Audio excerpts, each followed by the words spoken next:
बहुत बहुत स्वागत है सभी का हमारे यूट्यूब चैनल सोर्स मीडिया में। मैं राज, आप देख रहे हैं source media YouTube channel. Bihar शिक्षक भर्ती 2023 लाखों छात्र छात्रा इंतजार में है। पहले तो यह था कि सीटेट पास करेंगे तो आपको नौकरी मिल जाएगी, लेकिन अब बीच में बीपीएससी आ गई है। बीपीएससी से आपको होकर के गुजरना पड़ेगा, उनका एग्जाम देना पड़ेगा। पास होने के बाद फिर जो है कि तय होगा। तो फॉर्म भरने के लिए बीपीएससी ने शिक्षक भर्ती के लिए जो तिथि जारी की है वह 15 जून है। 15 जून से फॉर्म भरे जाएंगे, लेकिन उससे पहले 10 जून से 13 जून के बीच एक डेमो फॉर्म लॉन्च की है बीपीएससी कि देखिए इसी तरीके से आपको फॉर्म भरना है और ये डॉक्यूमेंट्स आपको लगाने। तो इस वीडियो में हम बताएं कि किस तरीके से आप इस फॉर्म को फिलअप कर सकते हैं। पहले आपको रजिस्ट्रेशन करना पड़ेगा। रजिस्ट्रेशन करने के बाद आपको आय का स्टेप पूरा करना पड़ेगा। फॉर्म भरने के लिए आपको आना होगा इस वेबसाइट पर। इस वेबसाइट पर आने के बाद आपको ऑनलाइन रजिस्ट्रेशन पर क्लिक करना पड़ेगा। इस पर क्लिक करें उससे पहले आज हम आपको बताने वाले हैं बीपीएससी शिक्षक भर्ती 2023 परीक्षा की तैयारी के लिए बेस्ट बुक के बारे में, जो कि चक्षु प्रकाशन का है। जी हाँ, यदि आप भी बिहार में शिक्षक बनने का सपना देख रहे हैं और तैयारी के लिए बेस्ट बुक के इंतजार में थे, तो आपके लिए आ गया चक्षु प्रकाशन का ये बिहार शिक्षक बहाली प्राथमिक विद्यालय अध्यापक 2023 के लिए स्टडी गाइड बुक, जो कि आपके तैयारी को बनाएगा शानदार। यह बुक पूरी तरीके से नवीनतम पाठ्यक्रम एवं परीक्षा पैटर्न पर आधारित है। पेपर 1 हो या पेपर 2, सभी के लिए मात्र एक बुक आप देख पा रहे हैं। चक्षु प्रकाशन का ये बिहार शिक्षक बहाली 2023 के लिए ये स्टडी गाइड बुक, जो आप आसानी से अपने नज़दीकी मार्केट से ऑफलाइन में भी खरीद सकते हैं या डिस्क्रिप्शन में दिए गए लिंक पर क्लिक करके आप ऑर्डर कर सकते हैं और घर बैठे भी मंगवा सकते हैं। तो देर किस बात की, अभी खरीदे चक्षु प्रकाशन का ये स्टडी गाइड बुक और लग जाए अपनी तैयारी में। तो तमाम छात्र छात्रा यहाँ पर आने के बाद आप देख पा रहे हैं ऑनलाइन रजिस्ट्रेशन पर आप जैसे क्लिक करेंगे आप यहाँ पर आ जाएंगे। यहाँ पर आप देख पा रहे हैं डेमो फॉर्म का जो है कि डेट दिया हुआ है कि कब से कब तक फॉर्म भर सकते हैं। उसके बाद से आप देख पा रहे हैं क्लिक टू अप्लाई। यहाँ पर अप्लाई ऑनलाइन पर आपको क्लिक करनी है। इस पर आप जैसे क्लिक करेंगे तो रजिस्ट्रेशन करने के लिए पूरा यहाँ पर जो है कि आपके सामने फॉर्म खुल जाएगा, जिसमें पहले आपको अपना जो है कि कैंडिडेट का नाम डालना है। आप देख पा रहे हैं उसमें फर्स्ट नेम है, इसमें मिडिल नेम है, इसमें लास्ट नेम है। उसके बाद से आप देख पा रहे हैं फादर नेम डालना है और यहाँ देख पा रहे हैं हस्बैंड नेम। हस्बैंड नेम यहाँ पर कंपल्सरी नहीं है। आप देख पा रहे ऊपर साफ साफ लिख दिया गया कि जहाँ पर रेड स्टार लगे हुए हैं उसी ऑप्शन को भरना कंपल्सरी है। जहाँ पर रेड स्टार नहीं है आप चाहे तो उसको छोड़ सकते हैं। तो आप देख पा रहे हस्बैंड नेम में यहाँ पर स्टार नहीं लगाया गया है, लेकिन हाँ जो भी कैंडिडेट जो फीमेल है उनकी शादी हो गई है वो हस्बैंड नेम यहाँ पर जरूर एंटर करे। यहाँ पर मदर नेम जो है वो पूरा कंपलसरी है। आप देख पा रहे हैं यहाँ पर मदर नेम आपको डालना है। उसके बाद से सिलेक्ट आईडी टाइप, देखिए आधार नंबर या पैन नंबर या ड्राइविंग लाइसेंस, जो आपका एकेडमिक जो डॉक्यूमेंट है, चाहे मैट्रिक हो, इंटर हो, ग्रेजुएशन हो, बीएड हो और उसके बाद से सीटेड हो, जिस पर भी आपका जो कि नाम आधार कार्ड पर और आपके तमाम एकेडमिक सर्टिफिकेट पर या पैन कार्ड पर या तमाम एकेडमिक सर्टिफिकेट पर नाम एकदम मैच कर रहा है, डेट ऑफ बर्थ एकदम मैच कर रहा है, उसी को डालिएगा। यदि आधार नंबर पर है तो ठीक है, आधार नंबर यहाँ पर डाल देंगे। यदि पैन नंबर हमारा ठीक है तो पैन नंबर, या लाइसेंस हमारा ठीक है तो लाइसेंस नंबर हम इसमें फीड करेंगे। देखिए मिसमैच होगा तो रिजेक्ट हो जाएगा। उसके बाद से आपको यहाँ पर अपलोड भी करना है, आधार कार्ड हो या पैन कार्ड हो तो यहाँ पर ये कॉलम पूरा कर लेना है। उसके बाद से आप देखेंगे तो यहाँ पर आधार कार्ड अपलोड करनी है। यदि आप आधार पर टिक करते हैं तो, नहीं तो पैन, नहीं तो लाइसेंस। आप देख पा रहे हैं। उसके बाद से कहा जा रहा है कि are you a citizen of India, तो इसमें जो है कि यस नो अपने हिसाब से लगा लेना है। Are you permanent residence of state of Bihar, कि आप बिहार के परमानेंट निवासी है तो यस होगा तो यस, उसके बाद नो होगा तो नो। यदि आप यस करते हैं तो आपसे सर्टिफिकेट नंबर मांगे जाएंगे और इशू डेट आवासीय सर्टिफिकेट का, आपके आवासीय पर जो कि आपका सर्टिफिकेट नंबर होगा और वो कब इशू किया गया था वो होगा। उसके बाद से उसको इसमें अपलोड करना है। उसके बाद से आप देख पा do you belong to any reserve category, यदि आप एनी रिजर्व कैटेगरी से बिलोंग करते हैं तो आप यस डालेंगे। यस डालने के बाद फिर if then select the category code, तो आपको इसमें से बताना है कि ठीक है आप यदि रिजर्व कैटेगरी से बिलोंग करते हैं तो बताइए कौन सी कैटेगरी है, तो आपको जो है कि इसमें बता देनी है। उसके बाद से आप देखिए ईडब्ल्यूएस डालेंगे तो फिर ईडब्ल्यूएस सर्टिफिकेट के बारे में यहाँ पर पूछा जाएगा, आपसे कास्ट पूछेगा, उसका सर्टिफिकेट नंबर, इशू डेट और साथ में आपको अपलोड करना होगा। उसके बाद से आप नीचे आएंगे तो आप देख पा रहे हैं मैरिटल स्टेटस के बारे में कि आप मैरिड है या अनमैरिड है या अदर है। उसके बाद से यहाँ पर जेंडर कहा जा रहा है, आप अपने अकॉर्डिंग जेंडर चूज कर लीजिएगा। उसके बाद से are you a grandson या granddaughter of freedom fighter, आप देख पा रहे हैं इसको अपने अकॉर्डिंग यस नो कर लीजिएगा। आप देख पा रहे हैं are you person with benchmark disability, इसमें भी अपने अकॉर्डिंग यस नो कर लीजिएगा। यहाँ पर भी आप देख पा रहे हैं जो भी होगा यहाँ पर अपने हिसाब से यस नो कर लीजिएगा।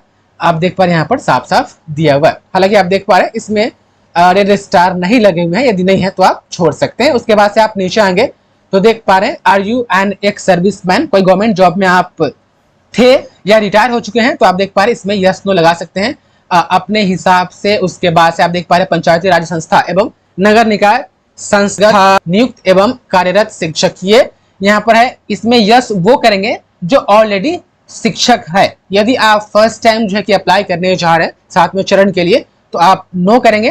मतलब इसमें है कि जिनका भी गवर्नमेंट जॉब लग गया है शिक्षक में वो यहाँ पर यस करके अपना सारा डिटेल्स देंगे। आप देख पा रहे हैं जैसे कि उनका पोस्ट क्या है, उनका स्कूल कौन है, डिस्ट्रिक्ट क्या है। उसके बाद से आप आएंगे तो नीचे आपसे क्वालिफिकेशन पूछा जाएगा कि आप इनमें से किसकी पात्रता या दक्षता धारण करते हैं। तो जो भी नए कैंडिडेट होंगे वो तो सीटेट ही पास किए होंगे या बीटेट, तो आप इसमें इस पर क्लिक कर दीजिएगा पात्रता परीक्षा पर। उसके बाद इसमें से पूछेगा कि आप सीटेट पेपर 1 या बीटेट पेपर 1 जो है कि विद्यालय अध्यापक के लिए ऑनलाइन कर रहे हैं तो जो भी 1 to 5 के लिए अप्लाई करेंगे वो इस पर टिक करेंगे। आप चाहें तो एक साथ ही यदि आपने सीटेट या बीटेट परीक्षा पास की है और एसटेट भी पास कर लिया है तो आप एक बार में दो परीक्षा दे सकते हैं या कोई एक दे सकते हैं। तो जैसे कि आप देख पा रहे हैं मैंने वहां पर सीटेट या बीटेट डाल दिया है। अब एसटेट वाले इसमें नीचे आप 9th-10th के लिए आप अप्लाई करना चाहते हैं तो आप देख पा रहे हैं इस पर क्लिक करेंगे। यदि आप पेपर 2 के लिए आप करना चाहते हैं तो नीचे वाले ऑप्शन में आकर के क्लिक करेंगे। हम सिर्फ ऊपर वाले ऑप्शन पर क्लिक करते हैं। उसके बाद इसमें बताना है कि आपने माध्यमिक शिक्षक पात्रता परीक्षा जो 2019 में एसटीटी हुआ था उसमें आप पास है या अन्य है, तो वो आपको बताना है। इसमें भी बिल्कुल वही है, पेपर 2 के लिए भी बिल्कुल वही चीजें बतानी है। यहाँ पर आप देख पा रहे हैं। उसके बाद से आप नीचे आएंगे तो यहाँ पर जो है इंटर सीटेट पेपर 1 या बीटेट पेपर 1 आप देख पा रहे हैं जो मैंने वहां पर चूज किया है उसका सर्टिफिकेट नंबर यहाँ पर मांग रहा है। उसके बाद से वो इशू कब हुआ था, इशू डेट यहाँ पर बताना है। उसके बाद से वो अपलोड करना है सीटेट वाला। यदि आप इसमें से एक और पेपर जो है कि आप चूज करते हैं, मान लीजिए आपने एसटीटी का भी एग्जाम दिया है तो आपको वो सर्टिफिकेट भी आपको यहाँ पर वो सर्टिफिकेट भी अपलोड करनी होगी। उसके बाद से आप देख पा रहे हैं यहाँ पर देखिएगा तो अपनी शैक्षणिक योग्यता के अनुसार इनमें से कोई एक चुने, तो बीएड या डीएलएड या एमएड या बीएलएड आप देख पा रहे हैं यह इस पे आपको क्लिक कर देनी है। यहाँ पर आप देख पा रहे हैं। उसके बाद से डेट ऑफ बर्थ आपको यहाँ पर बता देनी है। उसके बाद से आप आएंगे तो नीचे जो है आपको अपना एड्रेस बताना है। यहाँ पर आप देख पा रहे हैं एड्रेस बताने के बाद यहाँ पर आप देख पा रहे हैं do you have required essential qualification criteria for this post as mentioned in the advertisement, आपको बताना है यस नो में जवाब देना है। मतलब कहा जा रहा है कि क्या आपके पास वो क्वालिफिकेशन एसेंशियल है, एलिजिबल आप है जो आप इस फॉर्म को भर रहे हैं, तो आपको यस कर देना है।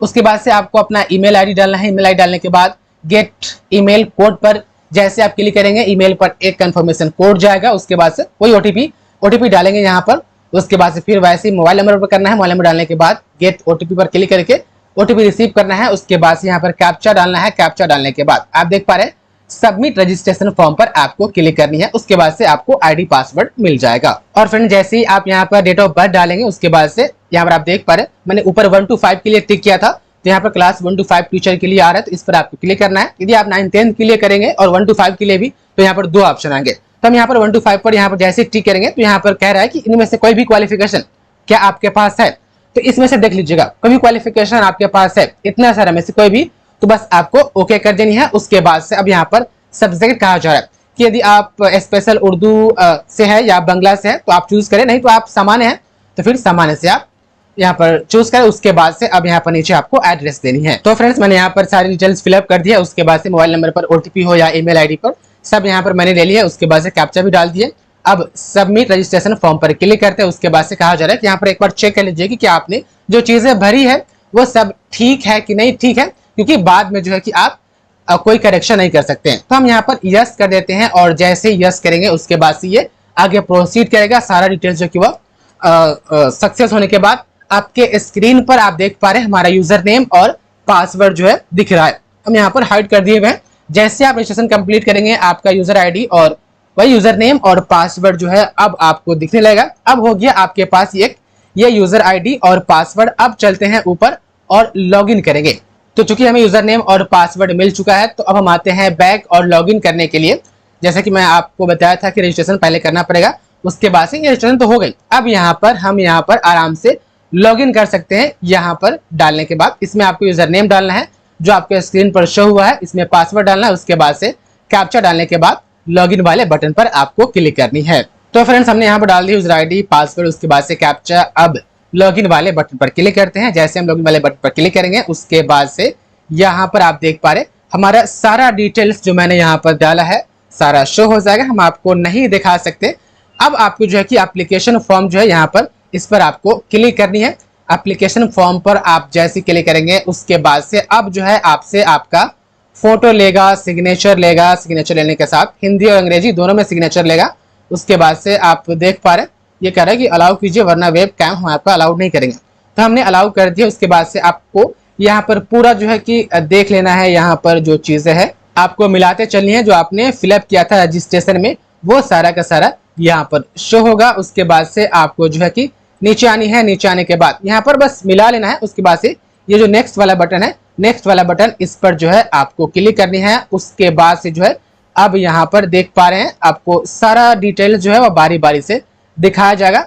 उसके बाद ये जो है ये आप देख पा रहे हैं विद्यालय अध्यापक की मूल कोटि कक्षा 1 to 5 के पद पर नियुक्त हेतु शैक्षणिक योग्यता की यदि आप 1 to 5 के लिए शिक्षक बनना चाहते हैं तो आपके पास क्वालिफिकेशन क्या है तो देख लीजिए। इसमें बीएड वाले भी है, डीएड वाले भी है, इंटीग्रेटेड वाले भी है, 4 वर्षीय जो है कि बीएड प्लस जो बीए प्लस बीएड होता है वो सभी है।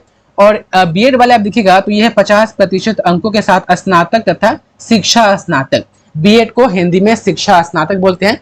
तो हम इसको चूज करते हैं अपने क्वालिफिकेशन के हिसाब से जो कि आप लोग अपना चूज कर लीजिएगा। अब यहाँ पर कह रहा है कि ठीक है तो आप अपना ग्रेजुएशन का डिटेल्स दे दीजिए। उसके बाद से आप इसमें नीचे बीएड का डिटेल्स दे दीजिए। तो यहाँ पर जो है कि आपसे स्ट्रीम या सब्जेक्ट पूछ रहा है तो जो भी आपका ऑनर्स होगा वो यहाँ पर जो है कि डाल दीजिएगा। उसके बाद से आपसे पूछा जाएगा कि आपका पासिंग ईयर क्या है। उसके बाद से इंस्टीट्यूट क्या है तो इसमें इंस्टीट्यूट में अपने कॉलेज का नाम डालिएगा। उसके बाद से बोर्ड में अपने यूनिवर्सिटी का नाम। उसके बाद आप देख पा रहे हैं फुल मार्क्स जो है कि आपको कितना 800 डालिएगा। यदि यहाँ पर आप देख पा रहे हैं इसमें जो है कि सब्जेक्ट या स्ट्रीम में यदि हम अंग्रेजी लिखते हैं मतलब कि हमारा अंग्रेजी ऑनर्स था तो ऑनर्स 800 नंबर का था। उसमें से हमें जो है कि कितना नंबर मिला वो हमें यहाँ पर बता देनी है। उसके बाद से यहाँ पर उनकी परसेंटेज क्या होगी वो परसेंटेज बता देनी है। फिर ठीक उसी तरीके से इसमें जो है कि आपको मार्कशीट आपको अपलोड कर देनी है। हालांकि अभी क्लियर नहीं बताया गया कि सर्टिफिकेट अपलोड करना है कि मार्कशीट। सीधा अपलोड डॉक्यूमेंट का ऑप्शन दे दिया गया। उसके बाद से आप देखेंगे तो बीएड वाले में यहाँ पर कहा जा रहा है कि अपने सब्जेक्ट का नाम लिखिए, पासिंग ईयर बताइए, इंस्टीट्यूट बताइए, बोर्ड का नाम बताइए। देखिए ये वाला जो है ये वाला जो ओरिजिनल फॉर्म आएगा इसमें कुछ बदलाव रहेगा। वैसे छात्र छात्राएं जिनका अभी रिजल्ट आया ही नहीं है वो अपना पासिंग ईयर कैसे बताएंगे। यहाँ पर मेरे शिक्षक परीक्षा का आयोजन दिनांक यहाँ पर पहले ही यहाँ पर घोषणा करवा ली जा रही है कि 31 अगस्त तक मेरा सिर्फ एग्जाम भी हो गया रहेगा तो हम इस फॉर्म को भर सकते हैं, अदरवाइज नहीं भर सकते हैं। तो जो पास रहेंगे अपने बीएड या डीएलएड वही इस कॉलम को भरेंगे।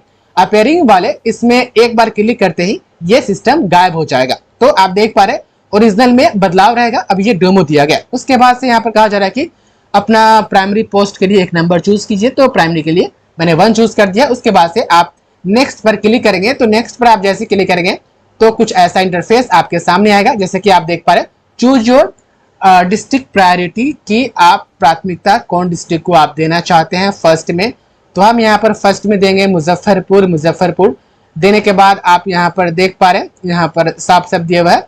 दूसरा हम देते हैं शिवहर। उसके बाद से तीसरा आप देखेंगे तो तीसरा हम यहाँ पर मोतिहारी को खोज रहे हैं। मोतिहारी जो है कि पश्चिमी चंपारण यहाँ पर आप देख पा रहे हैं ये हो गई। उसके बाद से उम्मीदवार का एक शारीरिक पहचान चिन्ह, वही जो कटफट होता है या आपका तिल वगैरह जो होता है जो आमतौर पर पूछा जाता है एग्जाम में वो आपको यहाँ पर डाल देनी है। उसके बाद से यहाँ पर आप देखेंगे तो कहा जा रहा है क्लिक टू कैप्चर इमेज।